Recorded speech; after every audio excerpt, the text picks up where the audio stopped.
Straight all day. You're now tuned into the show where you learn the discipline to show up day after day, to do the work, the confidence to put yourself out there boldly and authentically, and the mental toughness to continue showing up, doing the work, putting yourself out there, even when the success you've expected to achieve is yet to be achieved. And on top of all this, you get a huge dose of personal initiative. What is that? That's the go-getter energy that moves any one of us, including yourself, to go and make things happen instead of waiting for things to happen. And then we put all this together to a series of frameworks, approaches, insights, strategies, and techniques, all underneath the umbrella of one unifying philosophy that is called work on your game. My name is Dre Baldwin, also known as Dre All Day, and welcome to the show. And today's topic is the biggest jump in business. And this is the jump from $0 to $1. Not 0 to 1 customers, not 0 to 1 episodes published, not 0 to 1 followers, $0 to $1. This is the biggest jump that you will ever make in business. And I'll explain exactly what this means in a moment. Now, first of all, let me tell everybody that I send out a daily motivation text message free of charge to everybody who's in my texting community. You would like to receive that text. My number to text me at to let me know is 305-384-6894. Just send me a text right there, and every single day you'll be getting my daily motivation text free of charge straight to your phone. That is a message that is guaranteed to keep you focused, sharp, and on point for every day ahead. Now, this topic here, from $0 to $1. There's a book called 0 to 1 by Peter Thiel, but he was talking about a little bit something. He was talking about something different than what I'm talking about here. It's still 0 to 1, but we're talking dollars specifically here. This is another topic on business and selling and generating revenue, making money. A lot of people in my audience talk about this. I want to make more money. I want to start my business. I want to make more money from my business. I want to get my business on track. I just want to generate more revenue, have more money. I get some form of this from damn near everybody that I talk to in my audience. And this is the American way. All right? This is the Western way. We go after money. This is how we value ourselves and our status and our work based on how much money we can make from doing it. Not saying whether it's right or wrong, just saying is what it is. And this is why so many people are offering this as a challenge for themselves. This jump from 0 to 1 is bigger than the jump from $1 to 1,000. I'm gonna let that one sink. The jump from $0 to $1 is bigger than the jump from $1 to $1,000, or $1,000 to $1 million, or $1 million to $1 billion. 0 to 1 is the biggest jump that you will make in business in terms of dollars. Now, I sent out a daily motivation text. Speaking of daily motivation, I sent out a text in early February that said exactly what I just told you, that the jump from 0 to 1 is bigger than the jump from 1 to 1,000. And I got a few replies from people asking me, Dre, what do you mean by that?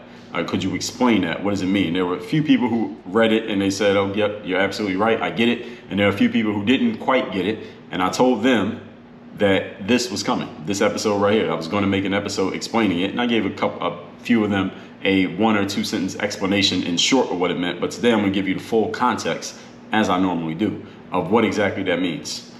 So we're going to dive deep into why the topic, once again, the biggest jump in business is from $0 to $1. Point number 1, in sales.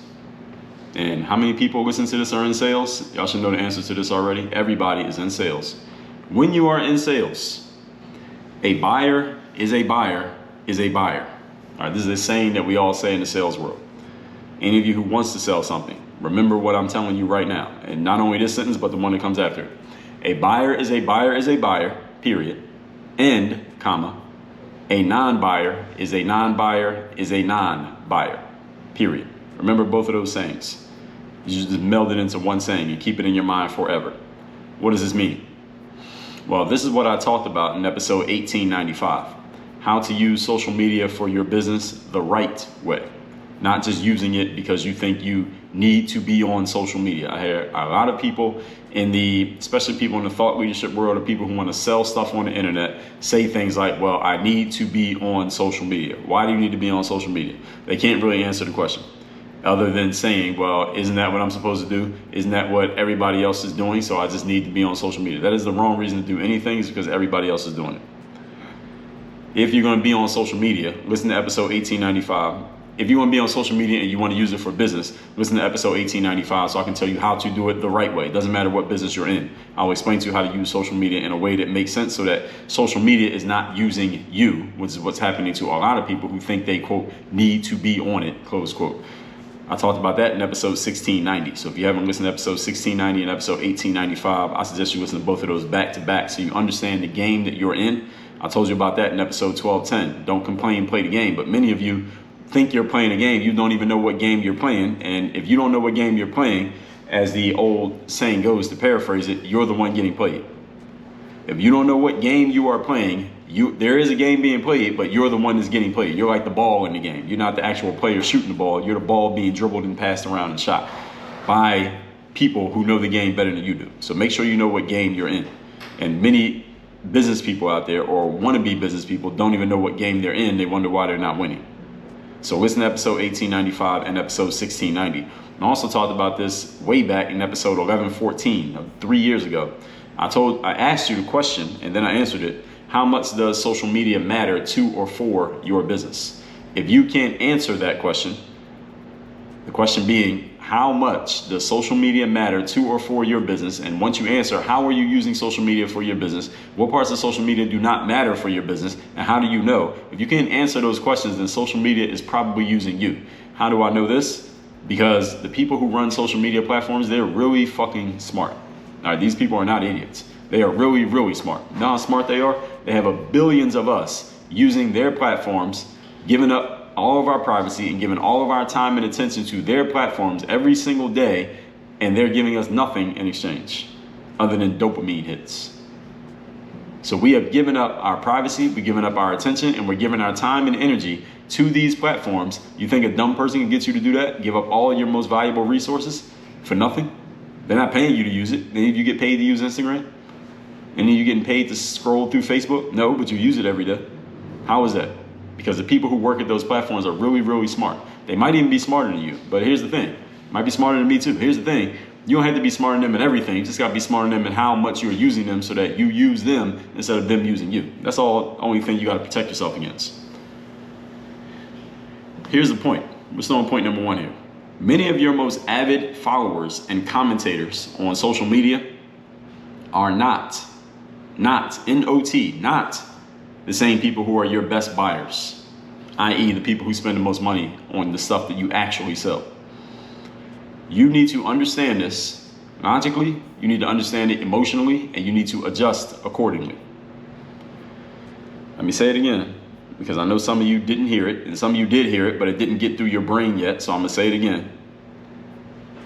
Many of your most avid followers and commentators are often not the same people who are your best buyers. How would you notice? Well, look at your social media platforms. Look at the people who are commenting on all your posts, liking every post. They're sharing all your stuff. And then go look at your customer list. And if you have a merchant processor, you can look and see who are the people who spent the most money. Then cross-reference the people who spent the most money with the people who are engaging in all your posts. Do you see any of the same names on both lists? In my experience, the answer is no, you don't. The commentators and likers are not the same people that are the buyers. And it doesn't mean that you need to dislike the commentators and the likers. It's just you need to adjust your efforts and where your attention is going accordingly based on what your goals are. Are your goals to get comments and likes and subscribers and follows? Or is your goal to make money? What business are you in?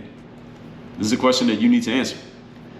We talked about this just a day ago, episode 2118, sales over skills, episode 2117, the business show, episode 2116, how to be a true salesperson, episode 2113, the skill of accurate thinking. Do you know what business you're in? Many people don't know what business they're in. Episode 1273, I asked you the question, what business are you in? And let me just pose this question to everybody who's listening to this, because I know I have a lot of entrepreneurs in my audience, a lot of want to be entrepreneurs in my audience, people who have a business, or you have a product or a service or offering that you want to sell, but maybe it's not selling the way you want it to sell right now. Let me ask you a question. What business are you in? Are you in the get followers and likes and comments business, or are you in the make sales business? Here's the inconvenient truth, is that the people who will comment and like and follow you on social media are not the same people who are going to buy from you on your, wherever you're selling your stuff. Often not the same person. Now, to be clear, the Instagrams, the Facebooks, and the TikToks, and the YouTubes are doing their best to try to meld these audiences together. This is why Instagram is introducing more and more ways, and TikTok is doing this. Facebook will probably do it soon as well, because Facebook owns Instagram. YouTube's going to do it too. They all will follow each other. Introducing more ways from which your subscribers and your followers can actually buy stuff from you right there in the app. So they don't have to go anywhere. They can just make a purchase right there in the app. There are some challenges with this. This is not what this episode is about, but I want to make sure I put this on the table so you understand. Some challenges with this is, number one, if Instagram is facilitating the transaction, Instagram is going to want a piece of the action, meaning they're going to get some of the money, which is not necessarily a bad thing. But here's another thing you need to understand. Now they know who your customers are, and they may not be willing to share with you all the data of that customer while they have all the data of that customer, but you don't. So are they really your customer? The answer is no, they are not, because you don't have all the information. Now, it depends how they do it, how much information they allow you to draw from that person who buys from you. Ideally, you want all of it. Everything that the customer, everything Instagram knows about that customer, you need to know about that customer. I don't think Instagram is going to agree to that deal because they have all the leverage. They have no reason to give you anything. They don't want to. And the other thing is, even if you're making a ton of sales on Instagram, you're making $1,000 a minute selling your stuff on Instagram or TikTok or any other social media platform, what happens if and when that platform decides to kick you off, or they decide to start charging you to get in touch with your customers, or they do something else that makes it harder for you to do business and you don't like it? What can you do about that? Answer is probably nothing, no matter how many followers you think you have, because they're not really your followers. They're Instagram's or Facebook's followers, because if you get deleted, those people don't go away. They're really your followers. They would disappear at the same time you did, but they won't disappear. Only you would disappear, so they're not actually your followers. So be careful of how deep you allow yourself to get entrenched with a social media platform, even if they're introducing more ways for you to generate revenue and monetize your content, as they like to say. All right, don't get caught in the matrix, because one day they're going to press the button. Any one of these platforms, one day each one of them is going to press a button that says, okay, now we want a bigger piece of the pie that we've been giving you. Facebook did it already. Google did it before. YouTube has done it. Instagram will do it, and TikTok will do it. All right, they've happened before. History repeats itself, folks. So don't get caught up. Now, that was just a side note. We're still on point number one here today. Topic, once again, is the biggest jump in business from $0 to $1. Understand and adjust that your buyers and your followers are not the same people. So when I say buyer, when I use this phrase buyer, and I say a buyer is a buyer is a buyer, I don't just mean with you. People who buy, i.e. consumers, people who spend money on certain products and ideas or concepts or services, those people will buy stuff from all over the place, not just necessarily from you. And non-buyers, people who will not spend money on a certain thing, they're not just not buying from you. They are not buying from everybody else too who's trying to sell them something. They're just not buyers. As I just told you, a buyer is a buyer, a non-buyer is a non-buyer. What did I tell you about the law of inertia? That for human beings, and this is actually for any heavenly object, an object that is in motion tends to stay in motion. An object that is not in motion tends to stay not in motion until or unless acted upon by an outside source. People who don't buy stuff just keep not buying stuff. And people who do buy stuff, they just keep buying stuff. If you are a business person, which you all are, your actions need to be directed in the direction of the people that you sell to, not in the direction of, quote, everybody, close quote. Point number two. Today's topic, once again, is the biggest jump in business from $0 to $1. A person who will spend $1, just $1 with you, will spend $1,000 with you, or 10,000, or 20, or a million. But a person who spends $0 with you will never part with even one of their dollars. Shall I repeat that? Person who will spend $1 with you will spend $1,000 with you. Person who won't spend $1 with you, all right, you will need the jaws of life to pry them away from that $1 that they have. They will hold on to it that tightly. That's why this first jump from being a non-buyer, $0, to a buyer, $1, is the biggest jump that you can make in business, because once someone opens up their wallet and they pull out their credit card and they're willing to spend X, whatever X, it doesn't matter what the amount is. Once they show they're willing to spend X, that means they will spend 2X, 3X, 10X, and 1,000X. But if they won't spend X, they won't spend X. This is why that jump from 0 to 1 is so important. This is why identifying who is willing to buy versus who is not willing to buy is so important for you and your business. You need to know who the buyers are versus just who are the browsers and the lookers and the consumers and the freeloaders. Freeloaders are the people who will load up on all your free stuff where they don't have to spend $1, but as soon as you ask them to spend $1, now they don't know anything. Now they get quiet. Now they disappear like roaches when the lights come on. You need to know who these people are. You need to know the difference between them. Doesn't mean you don't have to hate or be mad at the freeloaders. You just need to know that they're freeloaders and adjust your actions accordingly. This jump, 0 to 1, very important. Human beings, we are creatures of habit. We usually do more of what we're already doing, especially when we are in the mode of doing the thing that we are already doing. Any of you who goes to the gym all the time, guess what you're gonna do tomorrow? You're gonna go to the gym. Those of you who like to sit and watch TV, guess what you're gonna do in an hour? You're gonna go sit and watch TV. We usually just keep doing the stuff that we're already doing. Any of you ever been to Disney World or Vegas? Or those of you who have kids, any of you ever been on a family vacation where you went somewhere that was very kid friendly? And if you have young kids, you probably always go places that are kid friendly. Parents, let me ask you a question. Any parents out there who have young children or who have had young children, maybe your children are a bit older now, what happens when you go on those family friendly vacations? I can tell you what happens, because I know how sales people and sales companies operate, and I know that they do this on purpose. It's not by accident. They position you, parent, the one with the money, they position you to open your wallet, and once your wallet is open, they set things up strategically so that money just magically flows out of your wallet and into their cash registers. They set things up like this. And the best example of this is a place like Disney World. Any of you who's ever been to Disney World, especially if you've been there with young kids, you know the deal. In Disney World, again, Disney is designed to take money out of your pocket. As a matter of fact, Disney World brings in more money per human on a day-to-day basis than any other venue in the world, even more than Las Vegas.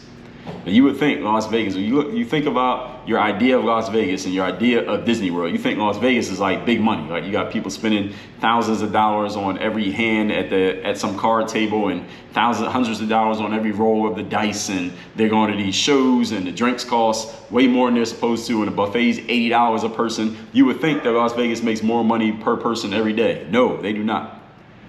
Disney World makes more money per consumer every single day than even Las Vegas, because Disney is designed, it is engineered to take money from you and put it in their cash register, and not in a negative way. They're not doing it in a way like you feel like you got robbed.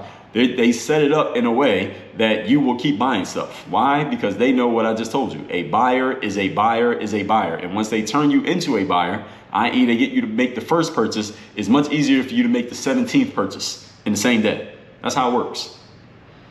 This is how they set things up, and they make it as easy as possible for you to keep purchasing things. This is the concept of the sales funnel that I was talking to you about yesterday, that Russell Brunson pioneered and made famous. He didn't create it, but he made it famous. Is that once someone already has their card out, any of you who's been through any of my sales funnels, any of you who's gotten any of my books, you know, even if you only got the one book, what do I do when you get the one book? On the very next page, what do? I offer you another book. And then what I do on the next page, I offer you more books. And if you say yes, you could come for one book and leave with 10. Why? Because once you are already in the mode of buying, it's much easier for you to say yes a second time than it is for me to make you start at zero and get back to the mode of buying again. That's making one purchase, then making another, then making another. It's easier for me to let you make all the purchases at one time. Whether you say yes or no, I'm going to offer you the opportunity to do so. This is what Disney World does. They do it on a bigger scale, and they do it in person, and they have your kids with you. And it's harder for you to say no to your kids than it is for you to say no to me. Right? It's hard for you to say no to your 3-year-old. It's easy for you to say no to Dre through the internet on a website or a sales funnel. But it's hard for you to say no to your 3-year-old who's already holding the Mickey Mouse stuffed animal in their hand. It only costs $5. You already spent $50. You might as well split another $5 to you. Any parents who've been to Disney World, tell me if I got this right or wrong. This is why Disney is so good at separating you from your money. Again, not in a negative way. This is their game. All right? They're in business too. It might be like it. I mean, you look at Mickey and Minnie Mouse and they're all smiley and friendly. All right, Disney World is a fucking business. All right, they know exactly what they're doing. And they know exactly how to play the game. And they are studying everything that works and doesn't work. And they're making their adjustments on a day-to-day basis. Amazon is another great example. If you want an internet example, they do the exact same thing. They're always testing. They know exactly what you're doing. They know exactly what you like. They know exactly what you're going to buy next. And they are waiting for your ass to separate you from your money even more. And this, again, I keep emphasizing, this is not a negative thing. We like buying stuff. Here in America, any of you who's an American, we like buying. It feels good to buy stuff. Doesn't it feel good to just spend money on stuff? As long as you got it, it feels good to spend money on things. We feel great when we spend money on stuff. It's actually the funnest moment of purchasing is the moment that we purchase. Is when we get the thing and now we have to actually read the book and actually assemble the desk and actually eat the food. That's when we might not feel as excited. But in the moment that we buy it, we feel great. This is human psychology, folks. And any of you who's a salesperson, you need to understand and you should be studying. You should make a study of human psychology. Why? Because your business depends on it. So parents, you go on those vacations, that while it opens, it ain't closing. True or not? And that theme park or resort or that excursion that you're on, they know this and they use your human nature against you in a way that you actually enjoy the fact that they're drawing more and more money out of your account. This is why America is a consumer culture. We just buy and buy and buy. We like buying stuff. I like buying stuff. So you, the salesperson, understanding that you, the customer, likes to buy stuff, guess what you need to do? You need to go find people who like to buy stuff and sell them things because they will spend their money, but you need to go find them and make sure that you're giving your time and attention to the people who want to buy, not the people who won't buy. This is just simple. It's psychology and business and just simple common sense 101. But until you are aware of the common sense, I guess it ain't so common. But I'm making you aware of it. Point number 3. Today's topic, once again, the biggest jump in business is the jump from $0 to $1. Point number 3, there's a common refrain in the sales world that is very true. So you should keep this one in mind. And this is the one that really touches on the emotions of the salesperson, not the emotions of the consumer. And here it is. It takes just as much energy to sell a product for $1 as it takes to sell a product for $1,000. So those of you, and the numbers are just metaphorical, but for those of you who are selling something and you feel like you're selling it, you're actually getting people to buy it, but you feel like you're not generating the revenue that you want to generate. You feel like you're not making the money that you want to make. And you're like, man, I should be making more money for what I'm doing because of how good I am and how much I help people or how long I've been in business or just what my needs are financially. I feel like I should be making more money, yet you are undercharging for your services, or someone identifies that you're undercharging for your services. You need to not only logically understand what I just said, you need to emotionally accept what I just said. Because, and I say this often here on the show, I think I'm pretty good at logically explaining things to you. So you probably logically can agree with most of the things that I say on the show. But do you emotionally accept the things that I tell you? That's the real question. Do you emotionally accept that it takes the same amount of energy to sell a $1 product that it takes to sell a $1,000 product? Any of you who's a salesperson, and I know a lot of people who are in sales, I know people who sell physical products. I know people who sell digital products. I know people who sell services, whether that's intangible services and people, maybe a service that's through the internet, and most of the things that are being exchanged are all numbers on a spreadsheet. I know people who sell physical services such as like hairdressers or doing nails, estheticians, or I've spoken at several esthetician conferences, as a matter of fact. They like mental toughness and mindset stuff. And even people who do personal training, like fitness people. I know people who sell all different kinds of things, from the tangible to the intangible, low ticket to high ticket. And here's the thing. All of you would agree with the following thing that I'm going to say. And it applies to me as well. I sell intangible services. I also sell physical products. The 80-20 principle, Pareto's principle, applies in the sales world the same way it applies in everything else in life. 80% of your revenue is coming from 20% of your customers. Is anyone who's in business, anyone who's been in business for at least a year will agree to what I just said. It doesn't matter what business you're in, doesn't matter what you sell or who you sell to. 80% of your revenue is coming from 20% of your customers. So what does that mean? That means the amount of energy it took for you to sell to that top 20% of customers, which is the majority of your revenue, it took you the same amount of energy to sell to them. Usually, actually, I'll get to that in a second. It took you the same amount of energy to sell to them as it took you to sell the bottom 80% of your revenue to all the other people in your audience.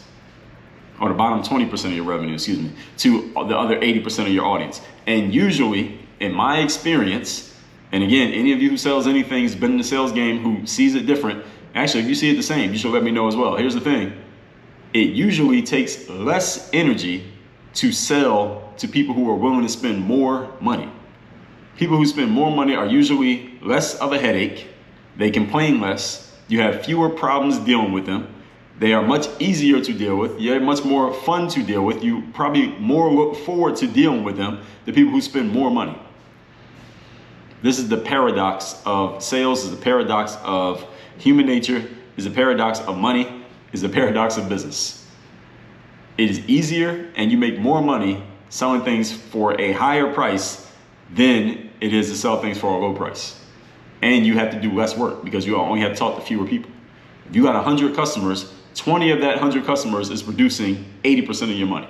The other 80 customers are producing the bottom 20% of your money, and they take more effort, more time, more energy, more problems, more back and forth, and they're not even worth anywhere close to what your top 20 customers are worth. Interesting, right? Look at your sales numbers and this will bear out. 100% true all the time. That's why it's a principle. This is not an opinion. It's not a belief. It's a principle. The 80-20 principle. Now, we're still on point number 3 here. And it's the point again, it takes just as much energy to sell a $1 product as it takes to sell a $1,000 product. Now, the person to whom you sell can change from $1 to $1,000, yes. But the time that it takes to sell to them, not that much different. It's not it doesn't take 1,000 times more time to sell a $1,000 product than it takes to sell a $1 product. It might take more time, but not 1,000 times more time. You understand? So the relative value of the time is actually more to sell to the $1,000 person. So the time, relatively the same. Energy, relatively the same. And attention, the focus, relatively the same. Your host. I've sold everything from $4.99 dribbling programs digitally to 5-figure speaking and consulting programs, which they can be face-to-face, nose-to-nose, toes-to-toes, handshakes. I've sold it all and everything in between. The only thing that changes between the $4.99 basketball programs I was selling over a decade ago and the speaking gigs and coaching that I sell today, the only thing that has changed, the numbers and the people. That's it. The prices change, the people that I'm dealing with change, but the conversations, the effort in putting them together, the transaction process, the delivery, not much different. Not as much different as you would think, given that the numbers are so different. But it's not that much different. Again, the difference between $1 and $1,000 is not 1,000 times more hard work. It's not 1,000 times more effort. And you don't need to be 1,000 times better, believe it or not. Now, you might need to find people who are 1,000 times more valuable. All right, that's just straight data. And they look at things 1,000 times differently than the $1 people. That is also true. But it doesn't take you 1,000 times more effort to find them. So that's why this is much more an emotional understanding that you have to have more than this any kind of logical black and white data thing or hard work thing that you need to do. What gets in most salespeople's way is your own emotional relationship to money and how you value yourself. Those are the two things that really get in your way when it comes to understanding what I'm saying here today. Logically, it makes perfect sense. And will even admit to you, I did not invent this idea. But I've probably done the best explanation of this idea of anyone out there. I'll say that humbly. But what gets in your way is your emotional relationship to money and your emotional relationship to how you even value yourself, which limits what you're willing to offer and what you're willing to ask for. Now, those are different challenges that we can get into. Maybe we'll get into them in episodes of this show. We actually already have in several, and in my Bulletproof Mastermind, which I'll tell you about in a minute. All that said, though, let's recap today's class, which is the biggest jump in business is going from $0 to $1. This jump is bigger than the jump from $1 to $1,000. Remember, I sent out daily motivation texts about this. It led to a lot of questions, so let's dive into this. Number one, In sales, a buyer is a buyer is a buyer, and a non-buyer is a non-buyer is a non-buyer. I told you about this in episode 1895, episode 1690, and episode 1114. Many of your most avid followers and commentators on social media are not the same people who are buying from you. If you're a business person, you need to know who are buying from you and who is not, and you need to direct your actions towards what your outcome is. If you are in the business of making money, you need to focus on the people who are actually bringing in money. Point number 2. Person who spend $1 will spend $1,000, but a person who spends $0 will not even part with $1. All right, that's why that jump is so important, going from $0 to $1. All right, it matters that much because now you have a buyer, and a buyer will spend as much as they want to spend or as much as they're capable of spending, whereas a non-buyer will never spend anything. They will remain at $0. You ever been to Disney World or been to Vegas, or if you ever been on a family vacation with young kids, you know how it is. As soon as you open your wallet, that wallet is not closing. Especially if you go to somewhere like Disney World that is engineered to keep your wallet open and keep you spending money in a way that you actually enjoy giving them your money. All right, this is why America is such a consumer culture. We like buying stuff. So when you identify buyers, they will keep buying as long as you keep selling. Point number 3, common sales refrain, which is true. It takes just as much energy to sell something for $1 as it takes to sell something for $1,000. The people might change, but the time, energy, attention, and focus are not, when it comes to the ratio, are not that much higher. It doesn't take 1,000 times more effort to sell 1,000 times for 1,000 times more money. The only thing that changes from $4.99 dribbling programs to 5-figure speaking and coaching programs are the people you're talking to changes and the numbers change, but the conversations, the effort, the transaction process, the delivery are not that much different, even though the numbers are vastly different. What gets in most salespeople's way is your own emotional relationship to money and how you value yourself, both of which limit what you are going to offer and what you are willing to ask for. We get those fixed, the whole game changes. All that said, let me tell you how we can fix it. First of all, get my daily motivation text straight to your phone, free of charge, every day by texting me at 305-384-6894. Secondly, you're ready to go to the next level when it comes to your business, when it comes to your mindset, your emotional relationship to these concepts that I share here on this show. If you logically understand them, but you're having trouble actually implementing them and making them real in your life, I get it, because listen, I 100% understand that mindset is the foundation of these achievements. It is not your logical understanding of the points. Because you can get I'm giving you the points every day. All right, for you to logically understand them, all you gotta do is listen to the show and go apply them. But what stops you from doing that is what's going on emotionally, and emotions overpower logic. That's why you need something more reinforcing than just listening to what I'm saying.